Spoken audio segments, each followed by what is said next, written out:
fair chunk of Australians get behind the wheel every day, and often they're driving very familiar roads. It's easy to get complacent, and sometimes that complacency can lead to a crash. So we thought we'd go over a few everyday tips that can hopefully make that journey a little bit safer. Now it sounds obvious, but the fraction of a second that you take your mind or eyes off the road while driving, things can go very wrong. Key to it all is minimising distractions. So do all your texting before you get moving. Make sure there's nothing rolling around in the cabin and put driving first and passengers second.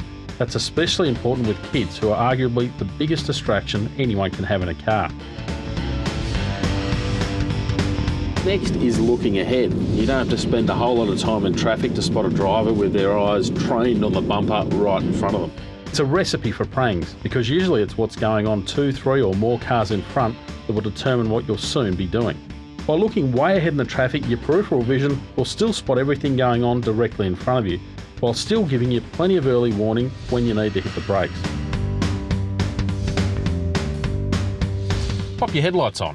Okay, maybe not in the middle of the day in brilliant sunshine, but there are plenty of times when your lights can be used to make your car more visible to others, rather than lighting the road in front. In rain, for example, headlights can give other road users a better chance to see you through wet glass. The same applies first thing in the morning when windows and mirrors can be foggy. And on a country road, that speckled light can make it harder for others to see your car, particularly if your car is black, silver or grey.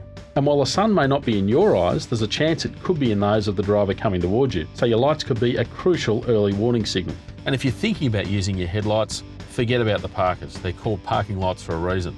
So if in doubt, go the whole hog and use your full light.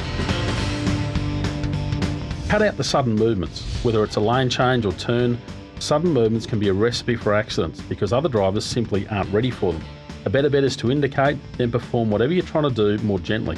It's really important on multi-lane freeways where 2 cars may end up going for the same lane at the same time. Of course, there are exceptions to the rule, like when you're trying to avoid a crash. Take your right of way. Forget trying to be overly polite on the road, it can cause crashes. If you're at an intersection and you've got the legal right of way, then take it. It's so much less confusing for other drivers. So many times I've seen people trying to wave someone through only to have both move at the same time or a third car enter the equation. It just doesn't work, and the right of way rules are there for a reason, to make traffic move more efficiently and safely. A little bit of common sense and planning can make all the difference.